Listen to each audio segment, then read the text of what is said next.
La solidarité est-elle un devoir? C'est bien pour terminer ça. La personne qui va venir traiter de ce sujet de manière positive est déjà le cadet de la compétition, 19 ans. Il est déjà impliqué dans l'écriture et le théâtre. Il a déjà une pièce de théâtre qui va tourner. Donc, pour vous dire que voilà, le mec, il va très vite. On a envie de le voir maintenant. Il nous vient de Grenoble, s'il vous plaît.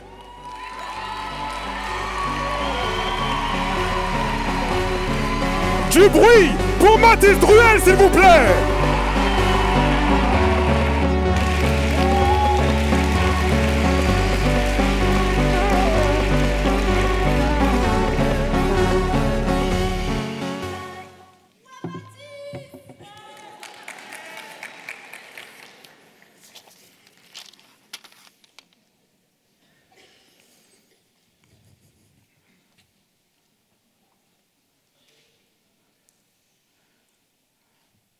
Ok.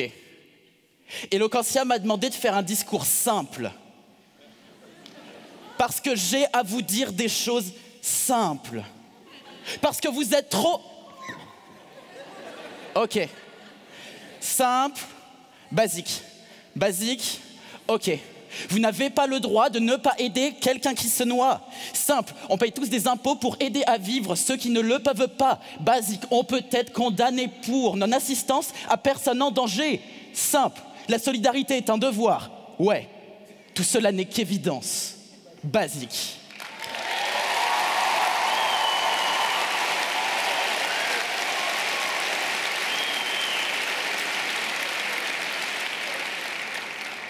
Parce qu'en réalité, vous avez déjà les bases. Vous savez tous que la solidarité est un devoir. Mais ce n'est pas n'importe quel devoir, Harry. C'est un important devoir que ce devoir-ci.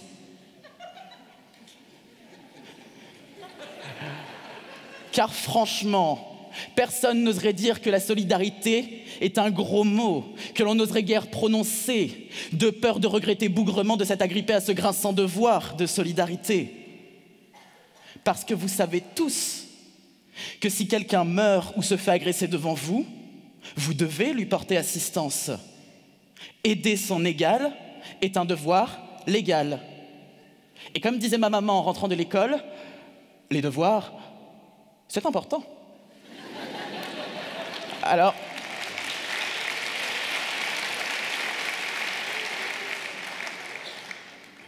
vous savez déjà tout cela. Vous savez que si quelqu'un se fait agresser, et plutôt que de l'aider, vous préférez prendre la fuite, la justice est censée vous rattraper. Qu'importe si vous courez vite. Et lorsque la justice rattrape ces Usain Bolt de la non-solidarité, elle les condamne. Pourquoi? Parce qu'ils n'ont pas accompli leur devoir de solidarité. Je vous entends déjà me dire... Franchement, Mathis, ce que tu me dis là, c'est tellement cute. Mais qu'en est-il si les lois ne sont pas appliquées, si on peut les contourner? Tabernacle, que se passe-t-il si la solidarité n'est pas un devoir légal?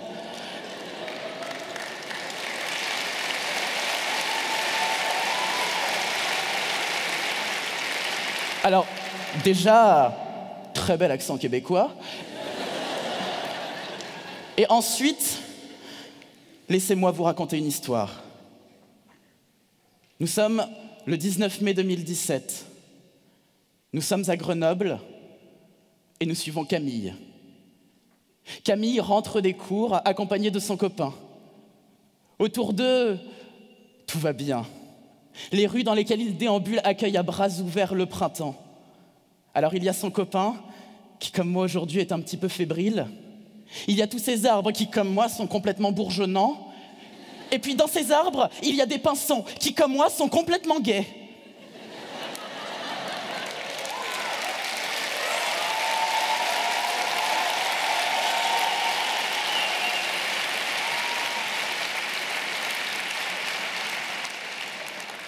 Il y a ce cadre absolument idyllique. Et puis, il y a cette rue. Trop peu fréquenté. Et puis il y a ce groupe de mecs, trop agressifs, trop homophobe.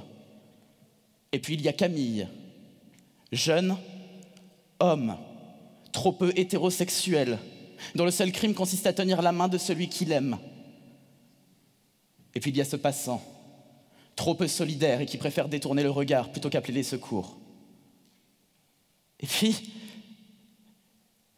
il y a moi, jeune homme, bisexuel, qui voit tout cela et qui n'ose pas dire qui il est, qui il aime, qui lui plaît. Moi, ce frère qui jusqu'à aujourd'hui n'a jamais réussi à dire à sa petite sœur « Maë,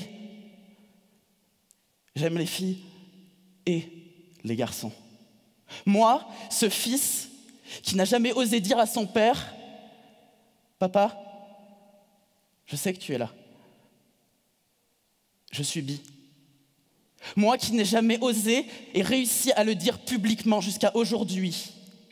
Parce que je sais qu'embrasser un garçon ailleurs que dans un cadre intime m'expose à leur violence. Parce que je sais que tenir la main d'une personne que j'aime m'expose à leurs insultes.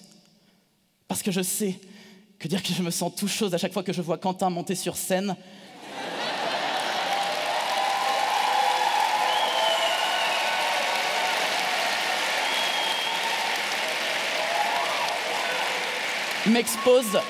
m'expose à votre rejet.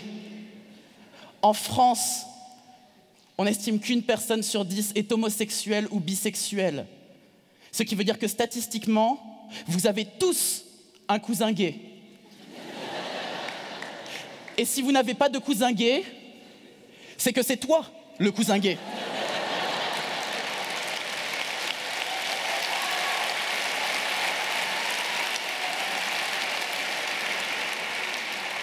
Alors sois solidaire de ton cousin, parce qu'il est complètement normal, complètement banal. Parce que ne pas être solidaire avec lui en laissant les homophobes agir, c'est nier une part de son identité, c'est nier ses droits et ses libertés fondamentales. Mathilde, c'est nier toute possibilité pour lui d'être heureux avec celui qu'il aime. Nous n'avons pas le droit de laisser faire cela. C'est valable pour l'homophobie, mais pour toute autre forme de haine, le racisme, le sexisme, l'antisémitisme, la transphobie, toutes ces haines face auxquelles nous devons être solidaires. Parce que Camille aurait tout aussi bien pu être une femme, être noire, être juif, être trans. Le message est le même. Nous devons être solidaires avec Camille. Nous devons être solidaires avec toutes ces Camilles qui n'ont rien fait d'autre qu'exister. Nous n'avons pas le droit de les laisser devenir l'ombre de nos mains, l'ombre de nos ombres, l'ombre de nos chiens.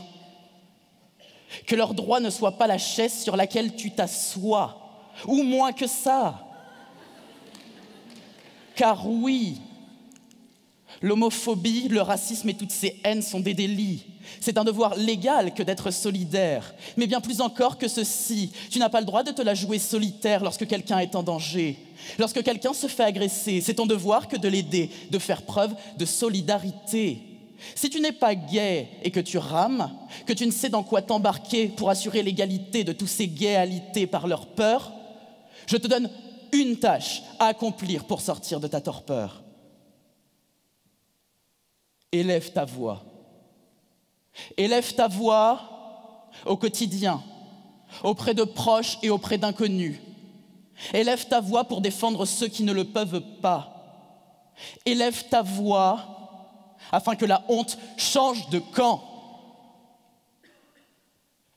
Si tu accomplis cela, si tu accomplis ton devoir de solidarité, tu accompliras ton devoir légal, ton devoir moral, et nous serons beaucoup à tout te devoir. Et enfin, si tu fais tout cela, cela fera plaisir à ma maman. Car n'oublie pas, la solidarité est un devoir simple. Et les devoirs, c'est important, basique.